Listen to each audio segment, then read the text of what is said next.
지난 시간에는 다른 사람들의 의견이나 판단에 기대어 결정을 내리는 편승 효과에 대해 알아보았습니다. 다시 한번 복습해 볼까요? 편승 효과는 밴드웨건 효과라고도 하는데 그 유래가 있었습니다. 서커스나 퍼레이드 맨 앞에 마차, 밴드웨건이라고 하죠. 이를 따라다니는 현상을 빗대었기에 밴드웨건 효과라고도 합니다. 한마디로 표현하면 네가 사면 나도 산다. 네가 먹으면 나도 먹는다. 네가 가면 나도 간다. 라는 것이죠. 오늘은 이와 정반대인 스놉 효과에 대해서 알아보도록 하겠습니다. 스놉은 잘난 체 하는, 고상한 체 하는 사람을 일컫는 단어로 속물이라는 뜻을 가지고 있습니다. 그래서 스놉 효과란 다른 사람과 차이를 두고 싶은 사람들의 속물 본능을 자극하는 소비 현상 중의 하나로 특정 제품에 대한 소비가 일정 수준 이상 증가하게 되면 그 제품의 수요가 오히려 줄어드는 현상을 말합니다. 네가 사면 나도 산다가 아니라 네가 사면 나는 사지 않는다 라는 것입니다. 스놉 효과는 마치 까마귀 떼 속에서 혼자 떨어져 공고하게 있는 백로의 모습과 같다고 해서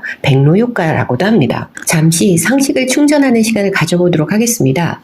본래 스놉의 뜻은 하류층 사람들이라는 의미였습니다. 그런데 그 의미가 변질되어 19세기부터 신사, 숙녀인 척하는 허영심 많은 사람을 의미하는 말이 되었고, 이런 스놉들이 고상한 척하면서 하류층과 자신은 다르다는 것을 내세우기 위해 출신, 학벌, 학식 등을 자랑하고 티내는 행위를 스노비즘이라고 합니다. 19세기 스놉이란 단어가 변질될 때에만 해도 계급에 어울리지 않은 허영심이라는 의미로 사용되었는데 21세기 신문제가 폐지되고 전문성과 지식의 시대로 접어듦에 따라 소위 아는 체 한다는 의미로 스노비즘이 사용되고 있습니다. 다시 스놉 효과로 돌아오면 스놉 효과가 일어나는 이유는 무엇일까요? 네, 맞습니다. 다른 사람들과 나는 다르다는 것을 강조하고 싶기 때문입니다. 특히 부유한 사람들은 돈으로 자신을 표현하는 데 제약을 받지 않기에 자신들이 즐겨 사용하던 상품이라도 많은 이들이 사기 시작하면 일반 사람들은 잘 모르는 상품으로 소비 대상을 바꾸고 싶어 합니다.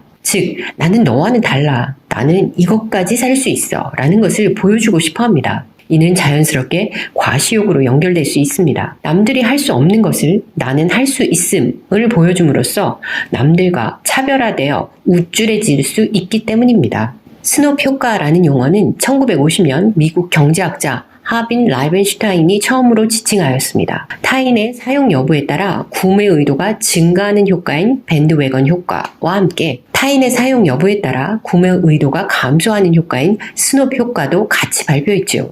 라이벤슈타인은 스놉의 기질을 갖는 소비자는 제품을 구매할 때 남과 다른 자신만의 개성을 추구하는 방식으로 의사결정을 하기 때문에 다른 사람들이 많이 사용할수록 구매 의사가 줄어든다고 말했습니다. 하지만 주의할 점은 자신의 개성을 추구하는 것과 속물 근성은 엄연히 다른 측면이 있다는 것입니다. 요즘같이 장마철인 경우 헌터의 레인 부츠는 대중적으로 많이 팔려서 명품의 레인 부츠를 사고 싶어하는 현상은 스놉 효과의 결과라고 할 수 있지만 헌터의 레인 부츠는 어쩐지 자신을 표현하기에 적합하지 않아 다른 부츠를 사는 현상은 개성을 추구하는 심리라고 할 수 있습니다. 이제는 실질적으로 도움이 되는 마케팅 사례들을 살펴보도록 하겠습니다. 첫 번째 사례는 한정판입니다. 누구는 스놉이고 누구는 아니고 이런 이분법적인 분류는 하고 싶지 않습니다. 누구나 스놉의 경향성을 가지고 있으니까요. 이러한 스놉의 경향성을 가장 잘 자극하여 효과를 보는 방법 중에 하나가 한정판을 활용한 사례가 아닐까 싶습니다. 한정판 하면 나이키 신발이죠. 대표적인 사례는 에어조던 시리즈가 아닐까 싶습니다. 에어조던은 농구선수 마이클 조던과의 협업으로 조던이라는 이름까지 가져오면서 탄생한 신발 시리즈입니다. 정말 선풍적인 인기를 끌었고 현재에도 지속적인 관심과 매출을 이끌고 있습니다. 나이키는 에어조던 시리즈를 고가의 가격 전략과 함께 제한된 수량으로 출시하면서 독특한 디자인과 우수한 성능을 강조했습니다. 따라서 사람들은 에어조던을 한정판으로 인식하고 이를 구매한 사람들은 특별한 제품을 소유하고 있다는 자부심을 충족시킨 것입니다. 즉, 사람들의 스놉 기질을 최대한 끌어올린 것이라고 할 수 있죠.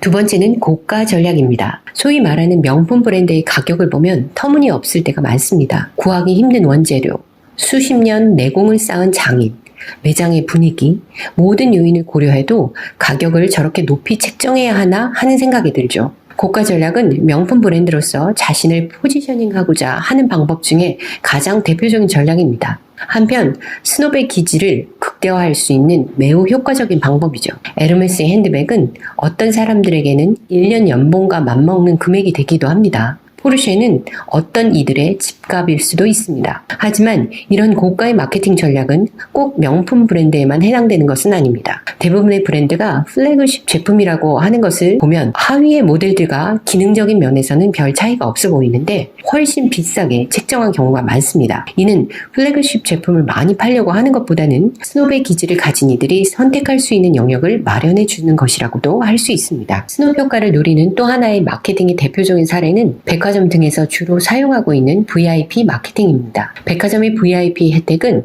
일정 금액 이상 구매하면 받을 수 있는데요. 일반 고객과 다른 VIP 혜택을 지속적으로 받으려면 등급을 유지해야 하죠. 참 사람 심리가 묘한 것이 백화점 커피 라운지에서 주는 커피 한 잔이라는 아주 조그만 혜택도 백화점에서 등급이 떨어져 혜택을 못 받게 되면 괜히 기분이 상합니다. 등급이 떨어졌다는 것은 내가 그달은 더 전략을 했었다는 의미인데도 말이죠. 백화점 측에서는 이를 너무 잘 알기에 VIP 혜택을 차등적으로 주며 우리 백화점을 계속 이용하도록 유도하는 전략으로 사용합니다. 윌리엄 메이크피스 쉐커리가 쓴 속물 열전에 나오는 이야기를 하며 마칠까 합니다. 스노브는 모든 계급에 걸쳐 광범위하게 퍼져 있다는 것을 주목합니다. 계급 시대에 쓴 글이긴 한데요. 신분이 낮은 사람은 낮은 사람대로 자신은 낮은 사람이 아닌 채 하고 신분이 실제로 높은 사람은 높은 사람대로 신분이 낮은 사람과 동급으로 보일까봐 더 선을 긋는 행동을 보인다고 합니다. 계급이라는 자리에 돈이 대체된 현대사회로 적용을 하게 되면 돈이 없는 사람은 없어 보이는 것을 싫어하고 또 돈이 많은 사람들은 돈이 없는 사람들과 동급으로 보일까봐 비싼 차와 명품 가방을 사게 되는 것은 아닐까요? 하지만 이렇게 생각해보면 어떨까요? 누구나가 저 밑에 갖고 있는 속물 근성은 쿨하게 인정하고 나의 재정 상황에 맞는 현명한 소비를 하자. 이렇게요.